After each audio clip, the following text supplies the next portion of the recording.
And welcome to Inspiration Nation, the TV show where I interview ordinary people who do inspiring things. And this week I have the amazing Liz Nagle.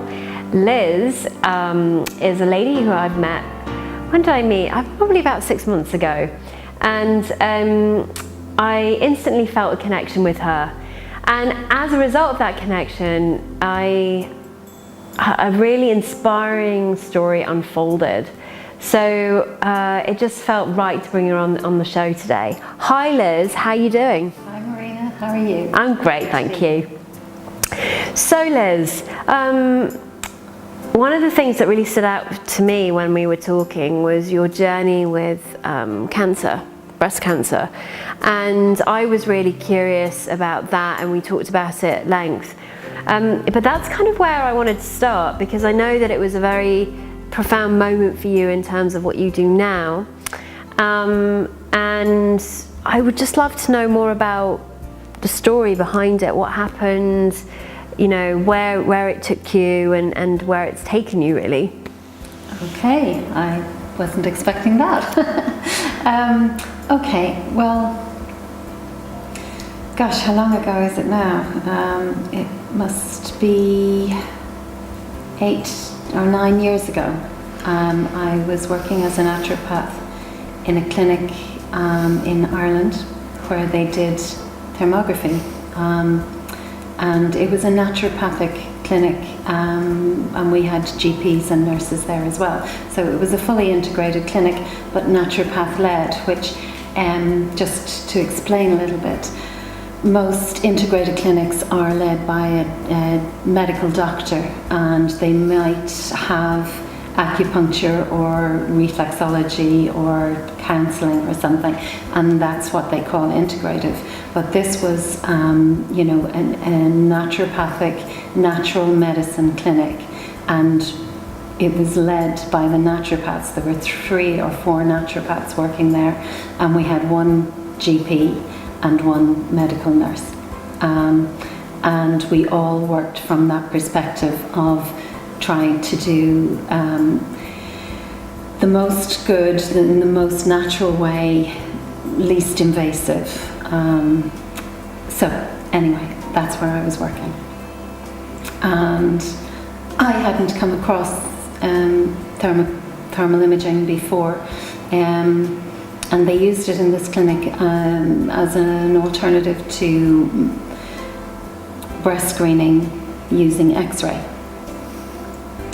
So the nurse said to me, Kira, she said, if you want to come in and we'll do the screening on you so that you can see how it works.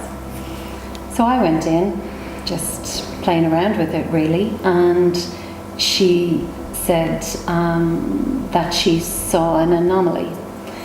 So in this clinic we also had an ultrasound machine, which was amazing, and she did the ultrasound on the spot that she had picked up on the thermograph, and she thought it looked a little bit suspicious. So what we decided to do then was do blood tests for tumour markers, and so we sent off my blood test to the lab. So there was a few days, I think probably 2 days, I think, waiting for the results of that to come back. And so in that 2 days, I was still kind of going around thinking, yeah, it'll be fine, you know, it won't be a problem. I'm a naturopath. I live very healthily. I don't eat I'm invincible. Meat. I'm invincible. Yes, I don't eat meat. I don't smoke. I'm a fairly healthy person. And then the blood tests came back, and the tumour markers were positive for tumour. So they're not absolutely, you know, diagnostic all on their own. I was faced then with the choice. The nurse obviously wanted me to go on and have a biopsy and a mammogram and do all of the normal testing procedures. But I was reluctant. I'd seen too many people, I think, go down that route and become cancer victims very, very quickly. So then I had a few days of thinking, oh my God, what am I going to do?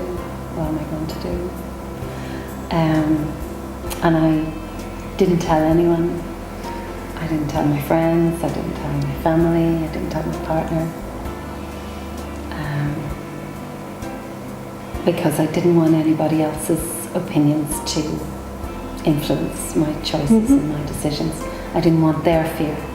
My fear was enough. I didn't want their fear added on top of it.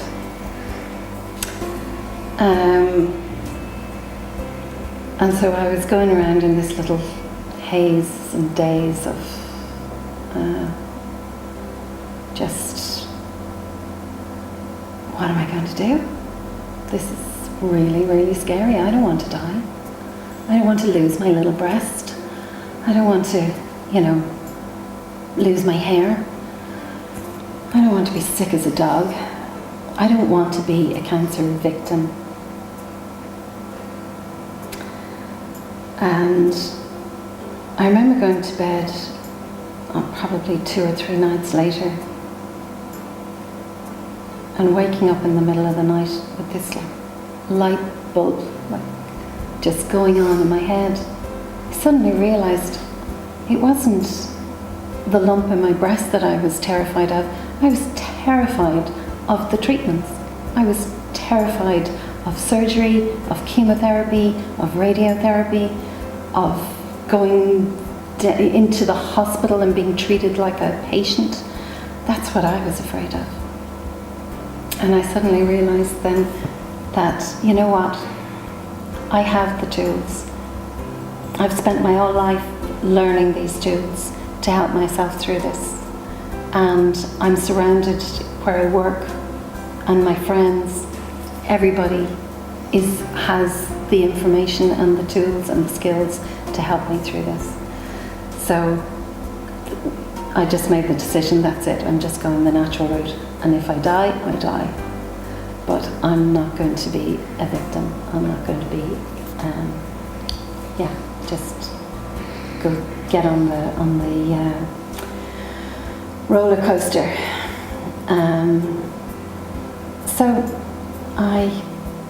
Once I made that decision, I was fine.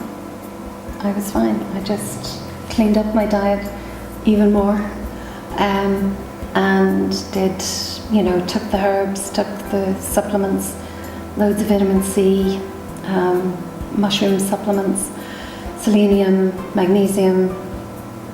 I can't even remember all the things I took now. Everything. Everything I could think of, I took and I did. And the one thing I think that really made the difference was exercise. I started exercising.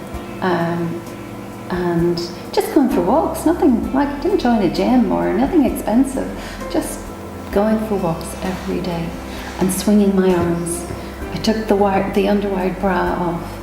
I stopped wearing a bag over my left shoulder. I always wear a rucksack now, so that I can swing my arms to keep that lymph moving.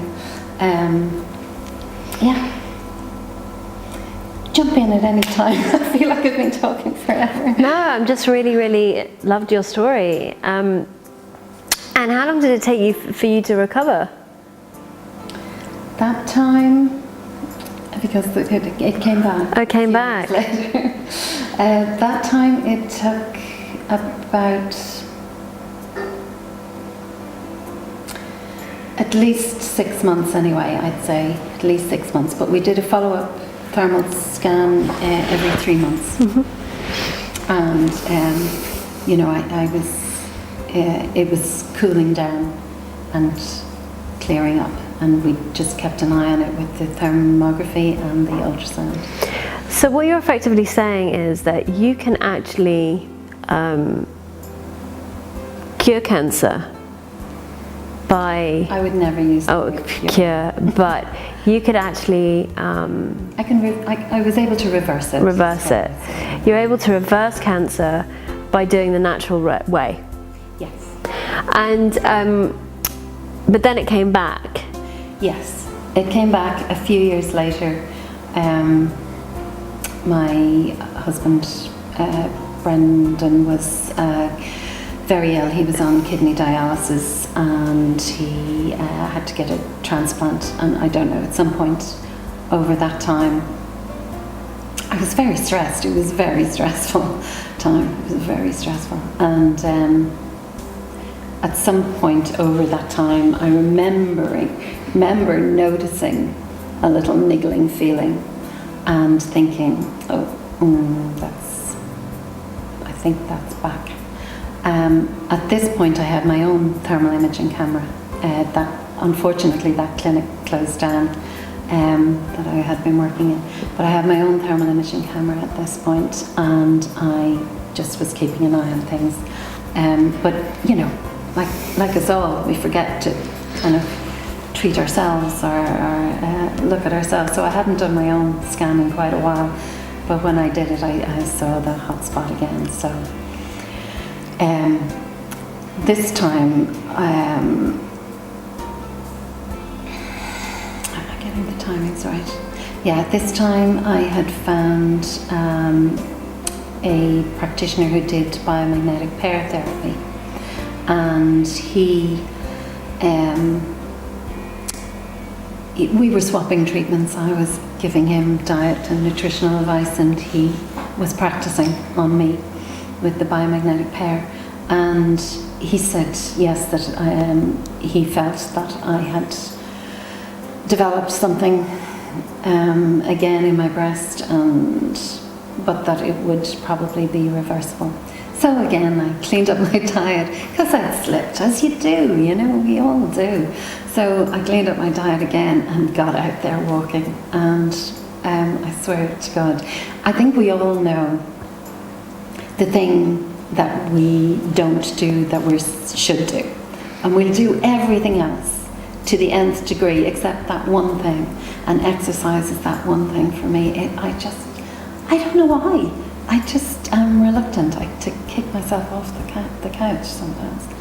Anyway, so I got out walking and I did the biomagnetic pair therapy and cleaned up my diet and took the supplements. Not all of them this time, I just took a few. The vitamin C is really, really vitally important. Iodine is another one for the thyroid. Those kind of things. And this time it cleared up, I'd say, in about 6 weeks. Wow. So that's really interesting. And now you help others do the same. You help women breast screen, but in a way that's actually non-invasive. Yeah. Non-toxic. Non-toxic. And because obviously the mammograms. Well, it's an X-ray. It's an X-ray. It's an X-ray, mm-hmm. And you know, they say it's only like getting a chest X-ray, but it's not. It's between 40 to 80. The experts can't agree. It's either 40 or 80 chest X-rays every time you get a mammogram, and that's every year or every 2 years mm-hmm. for most women, and that's a hell of a lot of X-ray, and it's cumulative over your lifetime. So if you never had breast cancer, you're probably going to get some sort of cancer from all that X-ray over those years. That's not me saying that, that's the experts. Yeah, of course. But that's really inspiring that you got what you got. Obviously the cancer came to you and so forth, and you were able to reverse it. Why is it that we don't? Why is it that we? Because it seems to me that if somebody did have cancer, that they were able to reverse it. Well, that's pretty amazing, right? Like, obviously the body has an incredible capacity to heal. Why don't we do more of that? Like, why is it that we go down the chemotherapy route instead of the naturopathic route? Well, I think as a culture, as a society, we have handed over our power to the medical profession. I think it's the medical industry now. Previously it was the church, I think, and I don't know. I think the medical industry has taken over from the church. You're generally speaking not allowed to say anything against anyone who wears the white coat. It's seen as blasphemy. How dare you? Where's your evidence? Where's your proof? I get dismissed all the time. Yeah, well, you didn't really have it in the first place, or I don't know. It's just, why do we hand over? I think we don't want to take responsibility, maybe, because it's it is hard work. You have to get up off the couch and go for the walk. You have to clean up your diet. You have to take the supplements. You have to do the research yourself, because it isn't really available there. And since then, it has never come back. No, but that's not to say it won't come back. I think that's kind of my Achilles heel. That's, if I'm going to get it, that's what I'll get. And so long as I'm keep doing my screenings, my scans myself, and keep on top of it, and generally speaking, look after myself, and jump on it if I notice anything going wrong. I think that's all I can do. And I love that. I love the fact that it's something that we can take into our own hands and that we can be responsible for, as opposed to giving power away to someone else. Because it is our body after all, right? It is our body. And it's very inspiring that you ended up sharing this message with the clients that you work with. It's funny, I was looking at your, when I was looking at your bio and I was looking at, your story, what jumped out at me was that you came from a family of 7 siblings, 2 twins. I know. That's nuts. How did your mother manage? I don't know. God bless her. She had my eldest brother and sister within like 12 months of each other, so they were like twins. And then a few years later, she had my sisters who were twins, and then a few years later, she had my brothers who were twins. Wow. Yeah, so she had 4, I think she had 4 sets, I think she had 4 children under the age of 4 at one point, yeah. Bless her. And she lived till she was 96, happy as an ox. Incredible. Absolutely incredible. Well, it seems to me that she must have taken life in her stride, as it were. She really did. I mean, my dad died when I was 9, so we were all still fairly young, although I was about 5 years younger than the other 2 and 10 years younger than the others. But I think she kind of went a little bit underground for a few years after that. That's really knocked her. But I was 9, I didn't really understand what was going on. But when I started second level school, she went out to work, and she never looked back after that. She never looked back. She just loved working, and she loved being out there with meeting people, and she was incredible. She really was. She I mean, all of her, actually her sister died yesterday. My last remaining aunt just died yesterday, Auntie Joan. But all the rest of her family had died. All of the friends on the road had died. All of the new friends she'd made had died. She just kept going on, and everybody was dying around her. But you know what? She just had this great attitude. Liz, she said, I get up every morning, or if I wake up, I think, another day. Isn't that grand? Well, I think that's an incredible attitude for all of us to have, actually, isn't it? Yeah. To be honest. Yeah. And I also saw that, and I guess that kind of rubbed off on you in a way, in the sense that, you weren't going to let the cancer. I don't think I let things scare me easily. Yeah. I think I like to think of myself as fearless, and then I'm not always, but I try to remind myself that I can be fearless. Yeah. Because you also, on reading your bio, I saw that you also worked for Disney. Yes. And you were a model. Yes. Since. So tell us a little bit about that. What was that like? Well, I have to tell you the funniest story, because you wrote me these questions, and one of them was, what was the craziest thing I ever did? Mm-hmm. Well, the craziest thing I ever did, apart from this, was I jumped out of birthday cakes. I was one of those. No, you didn't. I did.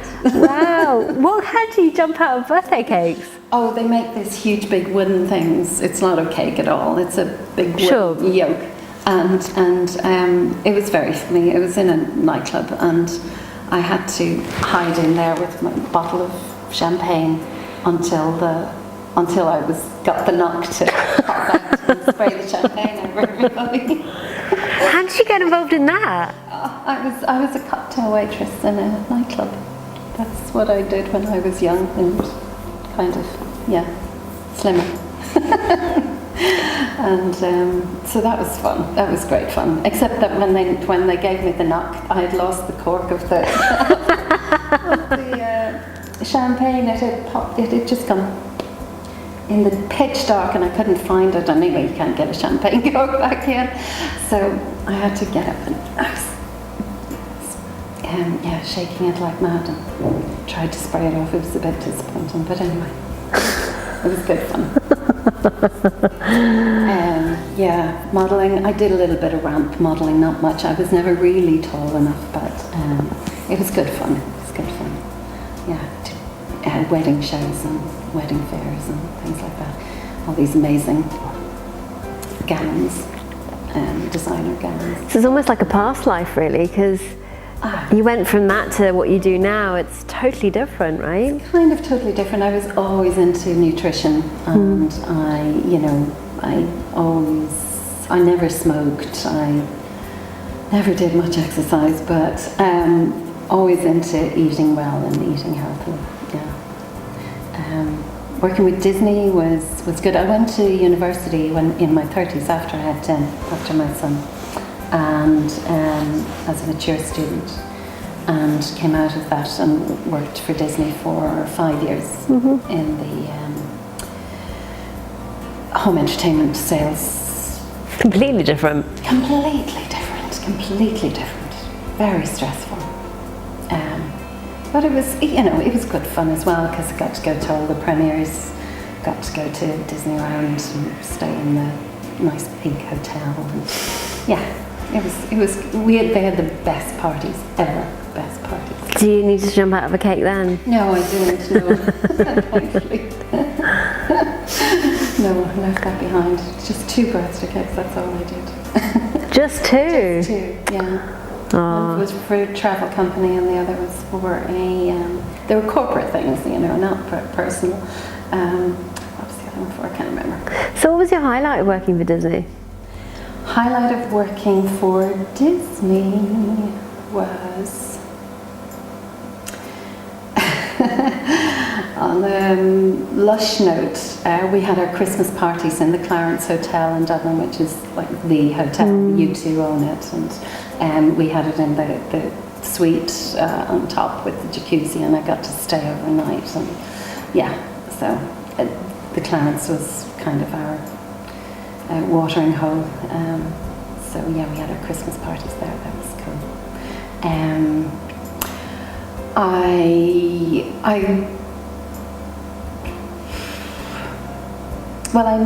I was promoted to sales manager for all of Ireland, and so I managed a very small team. It sounds very impressive, but we were a tiny little company.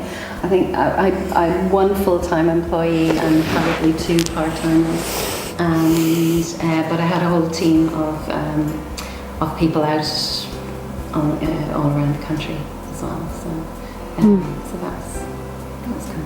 So how did you go from that into what you do now? Was that specifically because of your stress of working there? I put on about 2 stone in weight. I was just on the computer the whole time, on the phone and traveling a lot, and so I I thought, you know what, I can't do this. I have a small kid at home. I've got to do something else. So I left there and I went and did what I really wanted to do, which was natural medicine.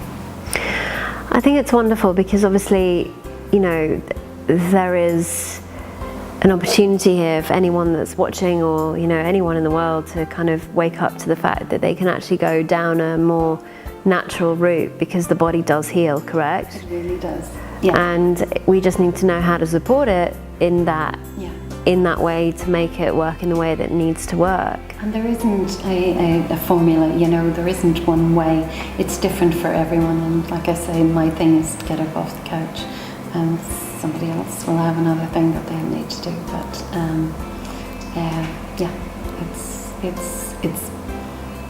I think almost everything is reversible at any point, at any stage. Obviously, the quicker you catch it, the better. Yeah. So just quickly, because I know that we've got a little bit of time left. How does thermoimaging work? Is it? Takes a digital. It just digitally records the heat that the body emits. So if it's inflamed, then it will... If there's an area of inflammation, if there's an area where blood or lymph is stagnated, that'll show up as heat. Or if there's an inflammation, again, that's hot.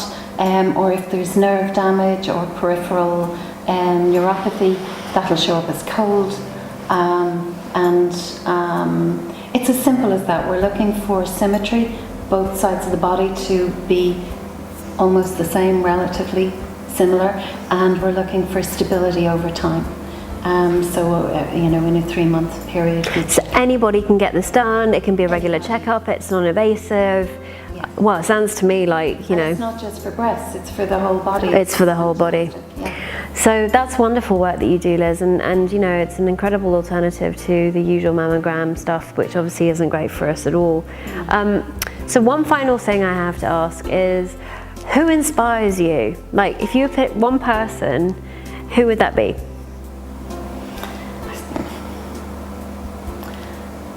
It's funny, I was going to say my mum, but actually my son, I think. My son inspires me. He's just got such a fantastic attitude to life. He just lives life on his own terms. He's just happy-go-lucky, and you know, you swear I was talking about a 3-year-old now. He's 31. Just a few years older. He lives his life, and it's smooth. You know, it goes sometimes rough, but overall smoothly, because he just follows his own drum. Lovely, love it. Well, thank you so much for coming on today's show, Liz. And for those of you that are watching, watch out for the next show, and we're looking forward to hosting the next one. So until then, bye-bye for now. Bye.